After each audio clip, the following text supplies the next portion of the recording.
उत्तर प्रदेश की एक महिला की तेज धार हथियार से गला रेतकर हत्या कर दी गई।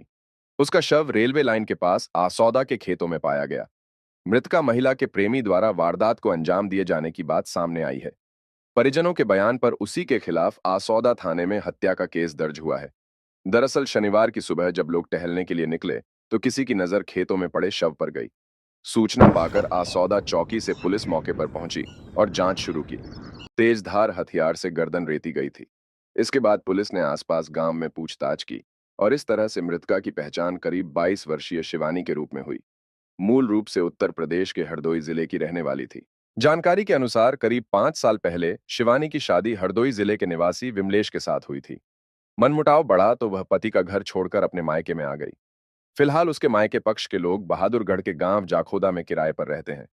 इसी दरमियान शिवानी यहां पड़ोस में रहने वाले यूपी मूल के सौरभ के संपर्क में आई और करीब 8 महीने पहले उसके साथ कहीं चली गई।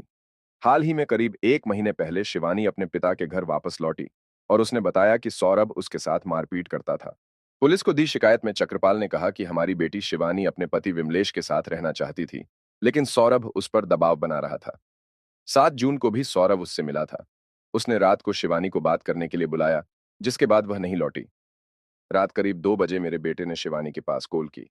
कॉल सौरभ ने रिसीव की और कहने लगा कि मैंने तेरी बहन को खत्म कर दिया है, कफन की तैयारी कर लो। फिर हमने सौरभ व शिवानी की तलाश शुरू की, लेकिन नहीं मिले। सुबह शिवानी का शव खेतों में मिला।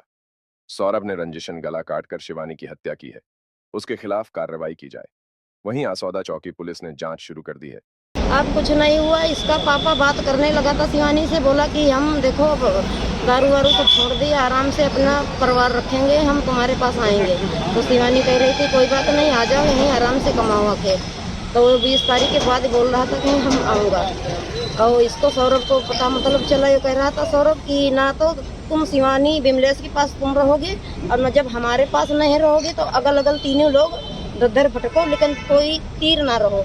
और इसीलिए हमका हो सकता है रात में पता नहीं कैसे उठा के ले गया कि मुंह में कपड़ा बांध के 2-3 जन लेके गए। सर मैं सो रही थी, सब लोग जान नहीं पाया कितने खन कैसे क्या हुआ। जब ये 2-2:30 बजे बच्चा रात को जागा, मम्मी मम्मी किया तो मेरी आँख खुली कि बच्चा ये रो रहा है क्यों। हमने कहा शिवानी शिवानी, तो शिवानी बोली नहीं। चप्पल अप्पल सब वहीं पे पड़ी थी, कुछ नहीं यहाँ से लेके गई। कब सूचना मिली आपको, क्या हुआ? 2-2:30 बजे रात को।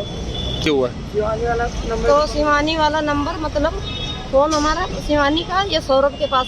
जब ये शिवानी मिली नहीं रूम पे तो ये फोन लगाया शिवानी के पास। ये सौरभ उठाया 15-20 मिनट, इसने बोला नहीं कुछ, बस कॉल जा रही, बोला नहीं। फिर बोला कि देखो शिवानी को तो मैंने ख़त्म कर दिया है और उसके दफन के लिए तुम कफन खरीद रखो और अब शिवानी दुनिया में नहीं रह गई और उसके लाश तुम ढूंढ लो के जाके, ऐसे बोला। तो हम लोग उसका रूम भी नहीं जानती थी सौरभ को, तो पता करते करते सुबह